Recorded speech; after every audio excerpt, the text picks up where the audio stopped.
નમસ્કાર વિદ્યાર્થી મિત્રો, છેલ્લે આપણે આપણા ચોથા પાઠ ધાતુ અને અધાતુમાં એસિડ સાથેની ધાતુ અને અધાતુની પ્રક્રિયા વિશે શીખ્યા. સાથે સાથે બેઝ સાથેની ધાતુની પ્રક્રિયા શીખ્યા, જેમાં સોડિયમ હાઇડ્રોક્સાઇડ સાથેની પ્રક્રિયાનું ઉદાહરણ સાથે આપણે કહી શકીએ કે તેમાં હાઇડ્રોજન વાયુ ઉત્પન્ન કરે છે. અને સાથે સાથે આપણે એવું પણ જોયું કે જે અધાતુઓ છે તેની બેઝ સાથેની પ્રક્રિયા જટિલ છે, એટલે કે તે આપણા અભ્યાસમાં નથી. અને હવે આજે આપણે વિસ્થાપનની પ્રક્રિયા જોઈશું, ડિસ્પ્લેસમેન્ટ રિએક્શન્સ. તો તેના ઉદાહરણ સ્વરૂપે આપણને કહે છે કે તેના વિશે આપણે થોડું ઘણું જાણીએ છીએ, કેમ કે ધોરણ 7માં કરેલા કોપર સલ્ફેટ અને લોખંડ વચ્ચેની જે પ્રવૃત્તિ આપણે કરેલી હતી તે કંઈક આ જે વિસ્થાપન પ્રક્રિયા આપણે શીખવાના છીએ તેની શરૂઆત છે. તો ચાલો આ જ પ્રકારની કેટલીક પ્રક્રિયાઓનું આપણે અવલોકન કરવાનું છે. જોઈએ આપણે મિલીના 5 બીકર લેવાના છે અને તેમાં A, B, C, D અને E નામ આપવાના છે અને દરેક બીકરમાં તેનું અડધું એટલે કે જે તેની ક્ષમતા છે તેના કરતાં ઓછું એટલે કે 50 મિલી જેટલું પાણી ભરો અને દરેક બીકરમાં એક નાની ચમચી જેટલો પદાર્થ જે આકૃતિ 4.6 એમાં દર્શાવ્યા પ્રમાણે આપણે ઓગાળવાનું છે અને એ જ રીતે બીકરને હલાવ્યા વગર થોડો સમય રહેવા દેવાનું છે અને તમારી નોંધપોથીમાં અવલોકન કરવાનું છે. તો જો 5 બીકર આપેલા છે, જેમાં પ્રથમ અને બીજું બીકર છે A અને B, તો તેમાં આપણે જે દ્રાવણ નાખેલું છે તે કોપર સલ્ફેટનું છે. ત્યારબાદ C અને E કે જેમાં પ્રવાહીમાં કોઈ પણ પ્રકારનું દ્રાવણ હોય એવું લાગતું નથી, પરંતુ તેમાં દ્રાવણ છે તે છે ઝિંક સલ્ફેટ. અને જે D બીકર છે તેમાં આયર્ન સલ્ફેટ આપેલ છે. તો આ 5 બીકરમાં આપણે અલગ અલગ પ્રકારનું જે 1 ચમચી જેટલું જે પદાર્થ નાખી અને તેને હલાવવાનું છે અને ત્યારબાદ તેનો રંગ જે છે તે આપણે નોંધવાનો છે. તો અહીં આપણે જોઈ શકીએ છીએ. હવે આગળ જોઈએ કે આ જે બીકર હતા તેમાં કોપર સલ્ફેટના જે પ્રથમ 2 દ્રાવણ હતા તેમાં એકમાં આપણે દાણાદાર ઝિંક એટલે કે ઝિંક જે ધાતુ છે તેના જે પદાર્થ છે તે 1 ચમચી જેટલો નાખવાનો છે. જે દાણાદાર ઝિંક છે તે આપણે અંદર કોપર સલ્ફેટમાં ઉમેરવાનું છે. ત્યારબાદ જે બીજું બીકર છે બીકર B, તેમાં પણ કોપર સલ્ફેટનું આપણે પદાર્થ જે 1 ચમચી જેટલો ઉમેરેલો છે તેમાં આપણે એક લોખંડની ખીલી ઉમેરવાની છે. યાદ કરીશું મિત્રો કે ધોરણ 7માં આપણે જે પ્રવૃત્તિ કરેલી છે તે પ્રવૃત્તિ પ્રમાણે આપણે જે અહીં પ્રયોગ કરીએ છીએ તે પ્રયોગ આ કોપર સલ્ફેટ પ્લસ લોખંડની ખીલીનું બીકર Bનો છે. ત્યારબાદનો જે બીકર C છે તેમાં અને બીકર E કે જેમાં ઝિંક સલ્ફેટ છે તેમાં કોઈ પણ પ્રકારનો રંગ આપણને જોવા મળતો ન હતો, તેમાં એકમાં તાંબાનું ગૂંચળું અને એકમાં બીકર E કે જેમાં લોખંડની ખીલી નાખવાની છે. અને બીકર Dની વાત કરીએ કે જેમાં આયર્ન સલ્ફેટનું દ્રાવણ છે તો તેમાં આપણે તાંબાનું ગૂંચળું નાખવાનું છે. તો હવે આપણે રંગ પરિવર્તન જોઈએ. રંગ પરિવર્તન જોઈ શકીએ છીએ. A અને Bમાં રંગ પરિવર્તન છે, પરંતુ બીકર C, બીકર D અને બીકર Eમાં કોઈ પણ જાતનું રંગ પરિવર્તન નથી, કેમ કે તેમાં બીકર C અને બીકર E જે છે તેમાં ઝિંક સલ્ફેટનું દ્રાવણ છે અને તેમાં આપણે જે તાંબાનું ગૂંચળું નાખેલ હતું તેનાથી કોઈ જાતનો ફેરફાર નથી. અને સાથે સાથે આયર્ન સલ્ફેટ તાંબાનું ગૂંચળું નાખેલ છે તો તેમાં પણ કોઈ જાતનો રંગ ફેરફાર થયો નથી. અને બીકર E કે જેમાં લોખંડની ખીલી નાખી હતી પરંતુ તેમાં પણ રંગનો ફેરફાર થયેલો છે નહીં. તો આવું શું કામ, કેવી રીતે થાય છે? રંગ ફેરફાર થાય છે એના માટે કહે છે કે જે પહેલા અને બીજા બીકરમાં કોપર સલ્ફેટનું દ્રાવણ હતું તેની જગ્યાએ જે ફેરફાર થઈને જે બને છે તે બને છે ઝિંક સલ્ફેટ અને જે અલગ પડે છે તે કોપર છે. અને બીજું FeSO4 એટલે કે આયર્ન સલ્ફેટ બને છે અને તેમાંથી અલગ પડે છે કોપર. યાદ કરીશું કે ખરેખર અલગ હતું એ 2 વસ્તુ હતી, જેમાં દાણાદાર ઝિંક હતું અને FeSO4માં જે આપણે લોખંડની ખીલી હતી અને તે દ્રાવણ હતું CuSO4. તેના વિશે આપણે વધુ માહિતીમાં જોઈએ એ કે જુદા જુદા બીકરમાં તમે શું ફેરફારો નોંધ્યા.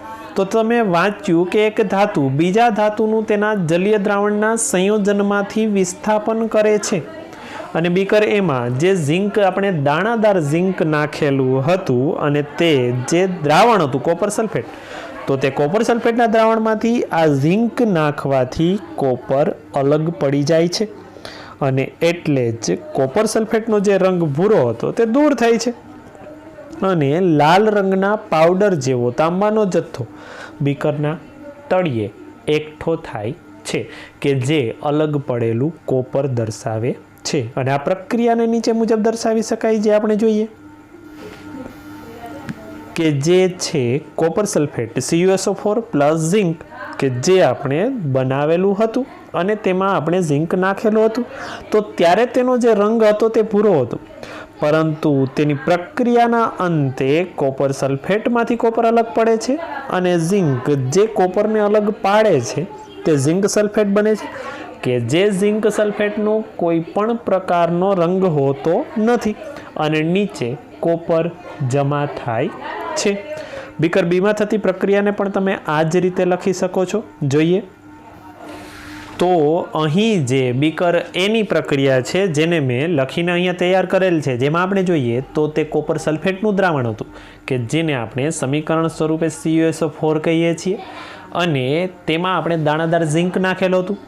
તો હવે આ વિસ્થાપન એટલે શું? તો વિસ્થાપન એટલે તે કોઈ એક પદાર્થ છે કે જે કોઈ દ્રાવણ કે જે કોપર સલ્ફેટ છે તેમાંથી તે પદાર્થને અલગ પાડે, તો તે વિસ્થાપનની પ્રક્રિયા છે. તો અહીં જે એરો કરેલ છે તે દાણાદાર ઝિંકમાંથી નીકળી અને Cu તરફ જાય છે. તો અહીં જે બીકર એ આપેલું છે તેમાં આપણે લખીને સમજાવીએ. તો આપણે અહીં લખેલું છે તેમાંથી આપણે સમજવાનો પ્રયત્ન કરીએ. તો બીકર એમાં આપણે કોપર સલ્ફેટનું દ્રાવણ નાખેલું હતું કે જે CuSO4 છે અને તેમાં આપણે દાણાદાર ઝિંક નાખેલ ઉમેરેલ હતો. તો અહીં વિસ્થાપનની પ્રક્રિયા એટલે શું કહે છે કે તે અલગ પાડે છે. કોણ? તો અહીં જે એરો તૂટક રેખામાં એરો દર્શાવેલ છે તે ઝિંક કોના તરફ જાય છે? તો તે Cu તરફ જાય છે. અને નીચે દર્શાવેલ છે અલગ પાડે છે, તે કોણ અલગ પાડે છે? તો તે છે ઝિંક. અને તે કોને અલગ પાડે છે? તો તે છે Cu એટલે કે કોપર. એટલે કે કોપર સલ્ફેટમાંથી જ્યારે દાણાદાર ઝિંક કોપરને અલગ પાડે છે તો તેની પ્રક્રિયાના અંતે આપણને એક નવું જ સમીકરણ એટલે કે નવો જ પદાર્થ મળે છે, એટલે કે ZnSO4 પ્લસ Cu. ત્યારબાદનું બીકર બી જોઈએ. અહીં બીકર બી છે કે જે બીકર બીમાં કોપર સલ્ફેટનું દ્રાવણ છે અને તેમાં લોખંડની ખીલી મૂકેલી છે. તો હવે તે પ્રક્રિયાના અંતે આપણે જોઈએ તો CuSO4 પ્લસ Fe છે. તો આ જે Fe છે એટલે કે લોખંડ છે તે પણ CuSO4માંથી જે એરો તૂટક રેખા દર્શાવેલી છે તે કોપર તરફ જાય છે, એટલે કે કોપરને અલગ પાડે છે. અને જે બંનેને દર્શાવેલ છે કે આ અલગ પાડે છે કોણ? તો તે છે Fe એટલે કે આયર્ન. અને તે કોને અલગ પાડે છે? તો તે છે Cu એટલે કે કોપરને. તો આવી રીતે પ્રક્રિયાના અંતે આપણને ફરીથી એક નવું પદાર્થ મળશે અને સમીકરણ મળશે, જે સમીકરણ સ્વરૂપે આપણે જ્યાં Cu છે ત્યાં Fe રહેશે અને Cu અલગ પડશે એટલે કે FeSO4 પ્લસ Cu બને છે. હવે આપણું બીકર C આવે છે જેમાં ઝિંક સલ્ફેટમાં તાંબાનું ગૂંચળું એટલે કે હવે Cu મૂકેલ છે. એટલે કે જે પ્રથમ બીકર એમાં જોયું CuSO4 અને Zn એટલે કે દ્રાવણ કોપરનું હતું અને ઝિંક અલગથી નાખેલું હતું, એની જગ્યાએ ઝિંકનું દ્રાવણ છે અને તાંબુ અલગથી નાખેલ છે. તો શું આ પ્રક્રિયા થશે? તો જોઈએ. તો આ બીકર C જે છે તેમાં વિસ્થાપનમાં અલગ પાડે છે. તો તેમાં કહે છે કે વિસ્થાપનની પ્રક્રિયા થતી નથી. તો આ શું કામ નથી થતી તેના વિશે આપણે આગળ જોશું, પરંતુ તે પહેલાં અહીં આપણને લખેલું છે તેના વિશે પણ જોઈએ કે Zn એટલે કે જે ઝિંક ધાતુ છે તેના કરતાં Cuની સક્રિયતા ઓછી હોવાથી વિસ્થાપનની પ્રક્રિયા થતી નથી. તો આ પ્રક્રિયા જે નથી થતી એના અંતે આપણે એટલું તો કહી શકીએ કે જો સક્રિયતા વધારે હશે નહીં તો વિસ્થાપનની પ્રક્રિયા બનશે નહીં. તો એ જ રીતે બીકર ડી જોઈએ તો તેમાં જે પ્રક્રિયામાં દ્રાવણ જે છે તે આયર્ન સલ્ફેટનું છે અને તેમાં તાંબાનું ગૂંચળું નાખેલ છે એટલે કે તે કોપર કહેવાય. તો આમાં પણ તે જ પ્રશ્ન થાય છે કે વિસ્થાપન થતું નથી. એ જ રીતે બીકર ઈ જોઈએ તો તેમાં ઝિંક સલ્ફેટનું દ્રાવણ છે અને તેમાં લોખંડની ખીલી મૂકેલ છે, તો તેમાં પણ વિસ્થાપન શક્ય નથી. આમ જે 3 બીકર આપણે જોયા કે જેમાં વિસ્થાપન શક્ય નથી, તો આ વિસ્થાપન શક્ય ન હોવાનું કારણ આપણને કહેલ છે કે તેઓની જે સક્રિયતા છે તે ઓછી હોવાથી આ પ્રક્રિયા થતી નથી. તો આથી હવે આપણે એવું કહી શકીએ કે શા માટે બીકર ડી અને ઈમાં વિસ્થાપનની પ્રક્રિયા નથી થતી. તો તેના પરથી આપણે એવું જે આગળના બીકરમાં દર્શાવેલું હતું કે ઝિંક, આયર્ન અને કોપર વધારે સક્રિયથી ઓછી સક્રિય જે ક્રમમાં દર્શાવેલ છે તે પ્રમાણે સૌથી વધારે સક્રિય ધાતુ ઝિંક છે, તેનાથી ઓછી સક્રિય ધાતુ લોખંડ છે અને તેનાથી ઓછી સક્રિય ધાતુ કોપર છે. એટલે કે અહીં આપણને સમજી શકાય તેવો પ્રશ્ન આપે છે કે જો ઝિંકને કોઈ ધાતુનું વિસ્થાપન કરવું છે તો તે લોખંડ અને કોપરનું વિસ્થાપન કરી શકે છે, કેમ કે તે બંનેની સક્રિયતા ઝિંક કરતાં ઓછી છે. એ જ રીતે જો લોખંડને કોઈ ધાતુનું વિસ્થાપન કરવું છે તો તે કોપરનું કરી શકશે, કેમ કે આ ત્રણેયમાં લોખંડ કરતાં કોપરની સક્રિયતા ઓછી છે. પરંતુ આ ત્રણની જ વાત કરીએ તો આ કોપર જે છે તે લોખંડ કે ઝિંકનું વિસ્થાપન કરી શકશે નહીં, કેમ કે તે બંને કરતાં તેની પોતાની જે સક્રિયતા છે તે ઓછી છે. આમ જેની વધારે સક્રિયતા હોય તે તેનીથી ઓછી સક્રિયતાવાળા કોઈ પણ ધાતુનું વિસ્થાપન કરી શકે છે. તો આમ આપણને કહે છે કે વિજ્ઞાન છે તે કોઈ મનસ્વી રીતે કાર્ય કરતું નથી, એટલે કે મન ફાવે તેમ તે વર્તતું નથી. તે કોઈ હકીકત કે નિયમ મુજબ જ વર્તે છે. એટલે કે આપણે પ્રથમ બીકર ને અંતનું બીકરની વાત કરીએ તો પ્રથમ બીકર કે જે CuSO4 કોપર સલ્ફેટ અને તેમાં આપણે ઝિંક નાખેલું, તો તેમાં પ્રક્રિયા થાય. અને એ જ રીતે જો ઝિંક સલ્ફેટમાં આપણે કોપર એટલે કે તાંબાનું ગૂંચળું નાખીએ છીએ તો પ્રક્રિયા થતી નથી. તો આપણને પ્રશ્ન થાય કે દરેકમાં બંને ધાતુનો જ ઉપયોગ કરેલ છે, પણ છતાં પણ તે મનસ્વી રીતે મન ફાવે તે રીતે કાર્ય કરતું ન હોવાથી હકીકત અને નિયમ મુજબ જ વર્તન કરે છે. તેથી આ પ્રક્રિયા શક્ય બનતી નથી. તો હવે વિસ્થાપનના નિયમો કહે છે કે ઝિંક એ કોપર અને લોખંડ એટલે કે Cu અને Fe કરતાં વધુ સક્રિય છે. આમ હંમેશા વધારે સક્રિય ધાતુ જ ઓછી સક્રિય ધાતુનું વિસ્થાપન કરે છે. પરંતુ બીજી વાત કે આ ઓછી સક્રિય ધાતુ ક્યારેય પણ વધારે સક્રિય ધાતુનું વિસ્થાપન કરી શકે નહીં.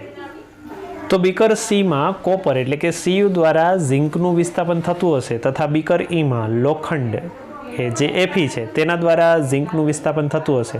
તે જ રીતે બીકર ડીમાં લોખંડ Feનું વિસ્થાપન કોપર દ્વારા થયું હશે. તો જો કે બીકર સીમાં આપણને કોઈ જ ફેરફાર દેખાતો ન હોવાથી આપણે એવું માની લઈએ છીએ કે કોપર એ ઝિંક સલ્ફેટમાંથી ઝિંકનું વિસ્થાપન કરી શકતું નથી. પરંતુ શા માટે? તો આ બંને વિગતો અને દરેક પ્રકારની વિગતો આપણે જોઈ. જો બીકર એમાં ઝિંક અને કોપરનું વિસ્થાપન કરી શકતું હોય તો બીકર સીમાં કોપર શા માટે ઝિંકને વિસ્થાપિત કરી શકતું નથી? આપણે એ જ બાબત વિશેનો જે પ્રયોગ હતો, જે આપણે બીકરનું ઉદાહરણ લીધું હતું, તે જ વાત કરે છે કે યાદ રાખો કે વિજ્ઞાન એ મનસ્વી રીતે કાર્ય કરતું નથી. તે હકીકતોને આધારે ચોક્કસ નિયમો મુજબ જ વર્તે છે. અને અહીંયા નિયમ એ જ છે કે ઝિંક એ કોપર અને લોખંડ કરતાં વધુ સક્રિય છે, અને જેના વિશે આપણે લેખિતમાં વધારે સારી રીતે સમજી શક્યા છીએ. તો અહીં કહે છે કે શું તમે ઝિંક, આયર્ન અને કોપરને વધુ સક્રિયથી ઓછી સક્રિય એમ ક્રમમાં ગોઠવી શકો? તો આપણે એ પણ કરેલું હતું. સૌથી પહેલાં ઝિંક વધુ સક્રિય, તેનાથી આગળ આયર્ન કે જે તેનાથી ઓછી છે, અને તેનાથી સૌથી ઓછી આ ત્રણમાં તો તે છે કોપર. હવે કહે છે ધાતુ અને અધાતુના ઉપયોગો, uses of metals and non metals. છે કે શા માટે ધાતુઓનો ઉપયોગ યંત્રો, વાહનો, હવાઈ જહાજ, ટ્રેન, ઉપગ્રહો, ઔદ્યોગિક સાધનો, પાણીની બોટલો અને રસોઈના સાધનો વગેરે બનાવવામાં વપરાય છે. તમે કેટલીક અધાતુના ઉપયોગોથી પણ પરિચિત હશો. અહીં કેટલાક રસપ્રદ ઉપયોગો આપેલા છે. અમને ખાતરી છે કે તમે તેને બરાબર ઓળખી શકશો. અધાતુ આપણા જીવન માટે જરૂરી છે, જેને દરેક પ્રાણી શ્વાસોચ્છ્વાસ દરમિયાન શ્વાસમાં લે છે. આપણને ખ્યાલ છે તે છે ઓક્સિજન. ખાતરોમાં અધાતુઓનો ઉપયોગ થાય છે, જેને લીધે વનસ્પતિનો વિકાસ વધારી શકાય છે, કે જેમાં આપણે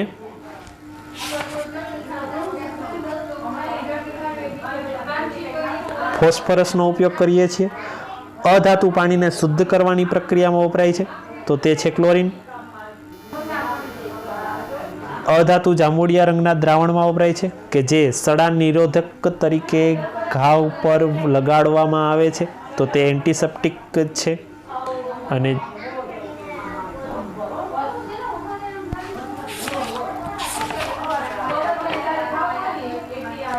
અને આગળ કહે છે કે અધાતુઓ ફટાકડામાં પણ વપરાય છે કે તમે તમારા અનુભવોને આધારે ધાતુઓ અને અધાતુઓના વધુ ઉપયોગો પણ ઉમેરી શકો છો.